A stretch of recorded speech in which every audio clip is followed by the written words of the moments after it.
எல்லாருக்கும் ராம் ராம். ஆக்சுவலாக ஆழ்வார்கள் ஸ்டோரிஸ்லாம் கிளாஸ்லேயும் ஆயின்றிருக்கு, இப்போ யூடியூப்லேயும் போட்டுருக்கேன். ஒவ்வொரு ஆழ்வார்கள் முடியும் போதும் அந்த ஆழ்வார்களோட குவிஸ் வந்து நம்ம கேட்க போகிறோம். ஸோ இப்போ நான் கொஸ்டின்ஸ் கேட்பேன், சைலேஷ் வந்து ஆன்சர் சொல்லுவான். ஸோ முதல் ஆழ்வார்கள் யாரு? பொய்கை ஆழ்வார், பூதத்தாழ்வார் and பேய் ஆழ்வார். முதல் ஆழ்வார்களை என்ன சொல்லுவா? அவ அங்கங்க மலர்கள்ல இருந்து தோன்றினதுனால என்னமோ சொல்லுவாளே அவள. அயோனிஜர்கள். 3 ஆழ்வார்களும் வந்து மீட் பண்ணா இல்லையா? அந்த ஊருக்கு பேர் என்ன?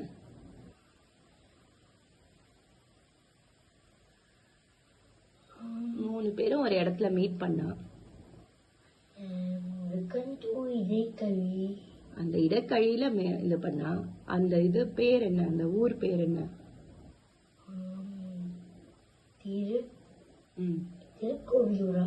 ஆமா, திருக்கோவிலூர்ல எந்த பெருமாள் இருக்கார்? பெருமாளா? இந்த மிருகண்டு இடைக்கழியில மூணாவதா யாரு வரா? பேய் ஆழ்வார். 3 பேரும் என்னென்ன பிரபந்தங்கள் எழுதியிருக்கா? பொய்கை ஆழ்வார் வந்து முதல் திருவந்தாதி, பூதத்தாழ்வார் 2ஆம் திருவந்தாதி, பேய் ஆழ்வார் 3ஆம் திருவந்தாதி. அதுக்கப்புறமா வந்து பேயாழ்வார் வந்து பெருமாளோட என்ன அம்சமா பிறந்தார்?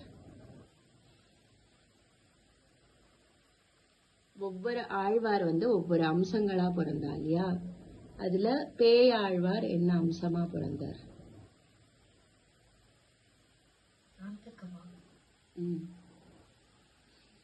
நான்தக்கம்னா என்ன?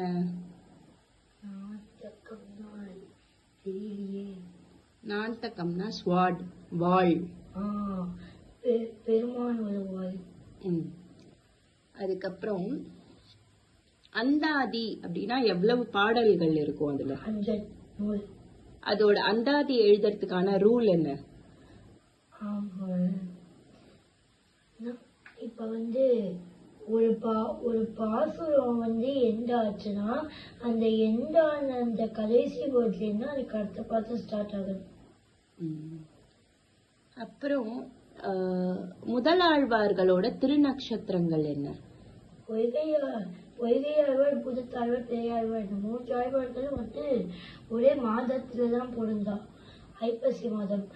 பொய்கை ஆழ்வார் ஐப்பசி மாதம் திருபூதம், பூதத்தாழ்வார் ஐப்பசி மாதம் அவிட்டம், பேயாழ்வார் ஐப்பசி மாதம் சதயம். இவ என்ன யுகத்துல பிறந்தா? துவாபர யுகம். துவாபர யுகம் கடைசியில. துவாபர யுக கடைசியில என்ன வருஷத்துல பிறந்தா?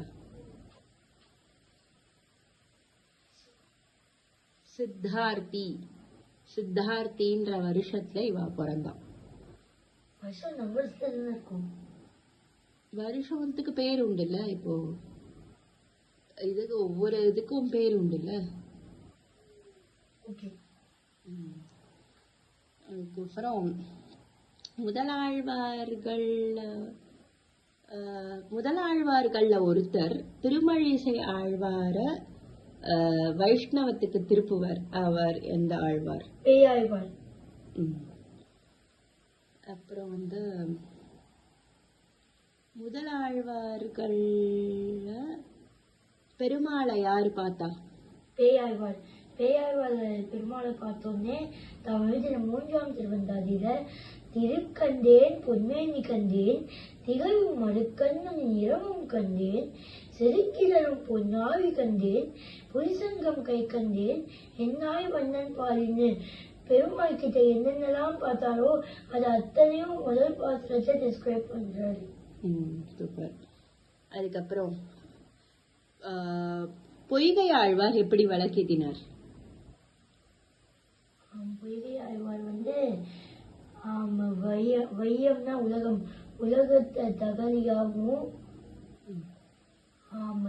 அந்த வால் கதலை வந்து நெய்யாவும், அந்த வெய்ய கதிரோன் சூரியனை வந்து விளக்காவும் வச்சு ஏத்தினார். பூதத்தாழ்வார் எப்படி ஏத்தினார் விளக்கு?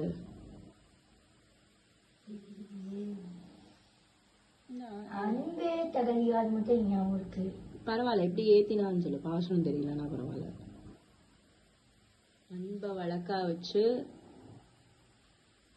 அப்புறம் எனக்கு ஞாபகம் இல்லையே. ஞானம்னு விளக்கேத்துவார்ல, அன்ப வழக்கா வச்சு அதுக்கு ஆர்வம்ன்ற நெய்யா போட்டு சிந்தைய திரியா போட்டு ஞானம் அப்படின்னு விளக்கேத்துவார். ஸோ இது இவ்வளவுதான். இதுக்கப்புறம் கேட்க எதுவும் இல்லைன்னு நினைக்கிறோம். ஃபர்ஸ்ட் உங்களுக்கு ஏதாவது கொஸ்டின் தெரிஞ்சா அதை நீங்க சொல்லலாம். இதோட முடிச்சுக்கலாம். ராம் ராம். ஸ்ரீமதி ராமானுஜன் ஸ்ரீமதி வரவர்மணி நமஹ.